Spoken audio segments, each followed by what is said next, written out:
Case విచారణలో ఉగ్ర లింకులు ఒక్కొక్కటిగా బయటకు వస్తున్నాయి. దర్యాప్తు కొనసాగుతున్న కొద్దీ సంచలన విషయాలు బయటపడుతున్నాయి. ఈ క్రమంలోనే టెర్రర్ గ్రూపునకు ఉత్తరాఖండ్లోని మూలాలతో ఉన్న సంబంధాలు వెలుగులోకి వచ్చాయి. సూసైడ్ బాంబర్ ఉమర్ నబీతో సంబంధం ఉన్న ఇద్దరు ఉత్తరాఖండ్ యువకులను ఎన్ఐఏ అధికారులు అరెస్టు చేశారు. అస్మి, కమాల్ అనే అనుమానితులను ఎన్ఐఏ అధికారులు ఢిల్లీ తీసుకువచ్చారు.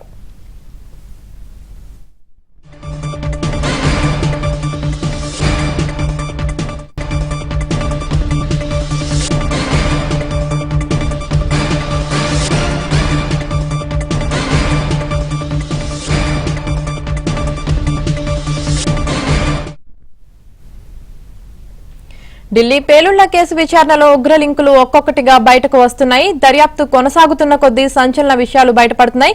ఇక ఇదే అంశానికి సంబంధించి పూర్తి సమాచారం మా ప్రతినిధి సతీష్ అందిస్తారు. సతీష్, యామిని, ఢిల్లీ పేలుళ్ల కేసులో బయటపడుతున్న ఉగ్ర లింకులు దర్యాప్తు కొనసాగుతున్న కొద్దీ వెలుగులోకి కొత్త విషయాలు వస్తున్నాయి. ఇక టెర్రర్ గ్రూప్ నకు ఉత్తరాఖండ్ కు సంబంధించిన లింకులు ఉన్నట్టు కూడా తెలుస్తుంది. అయితే ఉత్తరాఖండ్ లో దాదాపు ఎన్ఐఏ అధికారులు ఇప్పటికే పర్యటించడం జరిగింది. అక్కడ ఇతర అనుమానితులను కూడా అదుపులోకి తీసుకొని ప్రస్తుతం వారిని ఢిల్లీ తీసుకొచ్చారు. వారిని కూడా లోతుగా విచారిస్తున్నారు. ప్రస్తుతం ఇద్దరు ఉత్తరాఖండ్ చెందిన యువకులను అరెస్ట్ చేసినట్టు కూడా ఎన్ఐఏ అధికారికంగా ప్రకటించింది. ఒకటి ఆస్మి, కమాల్ అనే అనుమానితులను ఢిల్లీలో అనుమానితులను ఇద్దరిని కూడా అదుపులోకి తీసుకున్నట్టు తెలుస్తుంది. ఎన్ఐఏ అధికారులు ప్రస్తుతం విచారణ వేగవంతం చేశారు. అయితే ఇటీవల ఢిల్లీ కార్ బాంబు పేలుడుకు ప్రధాన సూత్రధారులుగా ఉన్న ఉమర్ నబీ కావచ్చు, అదేవిధంగా మరికొంతమంది. ఉమర్ నబీ ఇటీవల ఆత్మహత్య దాడిలో మృతి చెందగా మరో నలుగురు ఉన్నారు. అయితే అందులో డాక్టర్ ముజ్ముల్ షకీల్ తో పాటు ఆదిల్ అహ్మద్ రాథర్, డాక్టర్ షాహినా సయ్యద్, ముఫ్తీ ఇర్ఫాన్ నలుగురిని సైతం కూడా ఇటీవల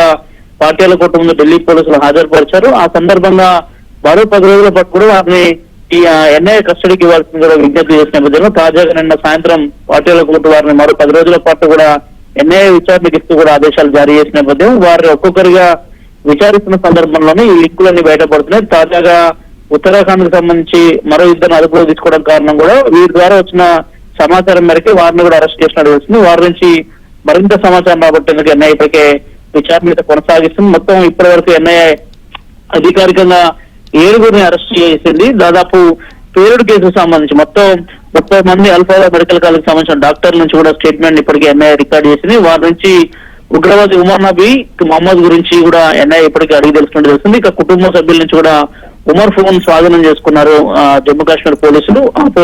సంబంధించిన ఫోన్ సైతం కూడా ఎన్ఐఏ అధికారులకు కూడా ఇచ్చే అవకాశం చాలా స్పష్టంగా అనిపిస్తుంది. ఉమర్ సహచరులను ట్రాక్ చేయడానికి ఫోన్ ఉపయోగించబడుతున్నట్టు కూడా ఎన్ఐఏ అధికారులు అయితే స్పష్టం చేస్తున్న నేపథ్యంలో దాదాపు ఒక్కొక్కరిని అరెస్ట్ చేసుకుంటూ వస్తున్నారు. అధికారికంగా ఎన్ఐఏ వరకు 7గురిని అదుపులోకి, తాజాగా ఇద్దరు మొత్తం 9 మందిని అయితే అదుపులోకి తీసుకొని విచారిస్తుంది. ఆమెని రైట్.